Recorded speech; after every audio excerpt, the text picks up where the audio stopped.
দেখো এই দু রকম মিষ্টি আমি করেছি। তোমরা যদি করতে চাও অবশ্যই আমার ভিডিওটা প্রথম থেকে শেষ পর্যন্ত দেখবে।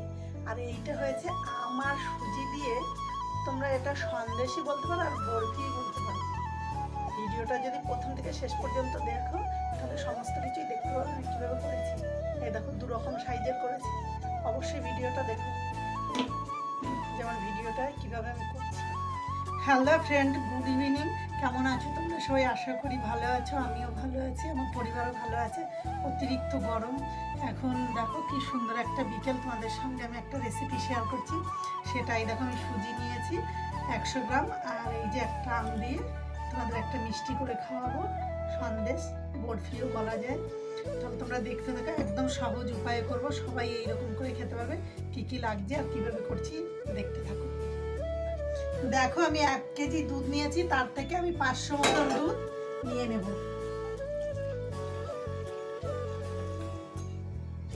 দুধটা ফোটানোর জন্য আমি গ্যাসটা জেলে দিলাম, হালকা গরম হবে।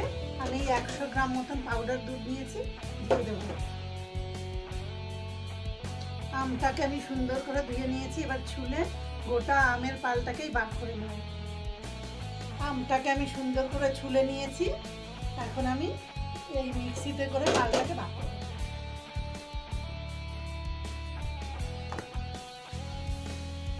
দুধটা গরম হয়ে এসেছে, একদম লো স্টিমে দিয়েছি আমি। এবার পাউডার দুধটাকে সুন্দর করে মিশিয়ে নেব, যেন একটু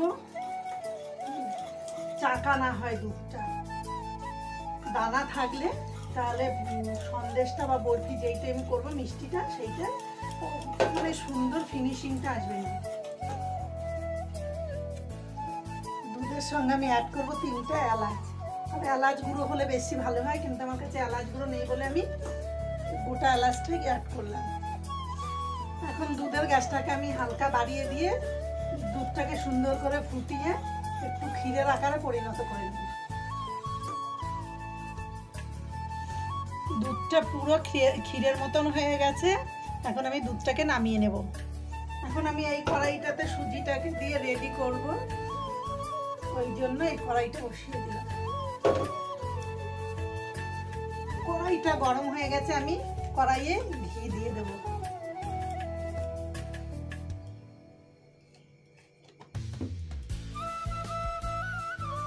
ঘিটা একেবারে গলে গেছে, এখন আমি সুজিটা ভেজে নেব। এই ঘিয়ে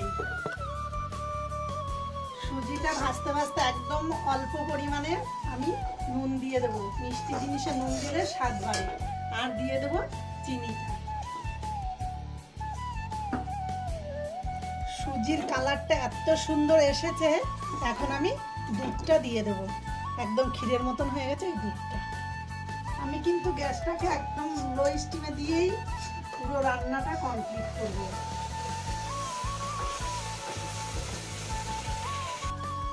এখন আমি যে 3টে এলাচ দানা দিয়েছিলাম, সেই 3টে এলাচ দানাকে তুলে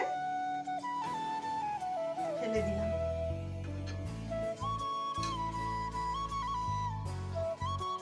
সুজিটা একদম ফুটে গেছে, এখন আমি এই রেডি করা আমটাকে দিয়ে দেব।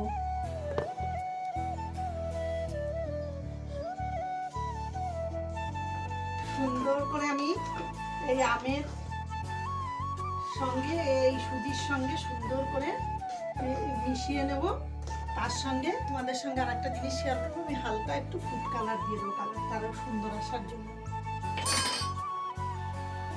দেখো কালারটা কত সুন্দর এসেছে, হয়ে গেছে। এখন আমি এই ট্রের ভেতরে ঢেলে নেব।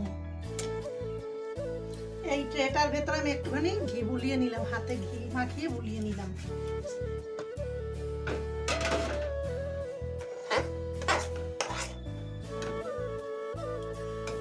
তোমরা কিন্তু এইরকম করে খেয়েও ভালো লাগবে। আর ভালো লাগলে কিন্তু অবশ্যই আমার চ্যানেলটাকে লাইক কমেন্ট শেয়ার করে দিও, ডান দিকের বেল আইকনটা ক্লিক করে দিও। আর যারা এখন আমার চ্যানেলটা সাবস্ক্রাইব করোনি অবশ্যই সাবস্ক্রাইব করে দিও। আর যারা ফেসবুক থেকে দেখছো অবশ্যই আমার চ্যানেলটাকে কিন্তু ফলো করে পেজটাকে এর পরের ভিডিওগুলো দেখার জন্য। এবার আধা ঘন্টা পরে যখন ঠান্ডা হয়ে যাবে বরফি আকারে পিস করে নেব। দেখো কত শক্ত শক্ত হয়ে গেছে। এখন আমি এই ছুরি দিয়ে পিস করবো, পিস করে থালায় তুলে নেব। আধা ঘন্টা টাইম দিতে হলো। দেখো আমার সুজি দিয়ে আমার মিষ্টি সন্দেশ বা বরফি বলো করা হয়ে গেছে। তোমরা অবশ্যই করে খেও। ভালো থেকো, টাটা।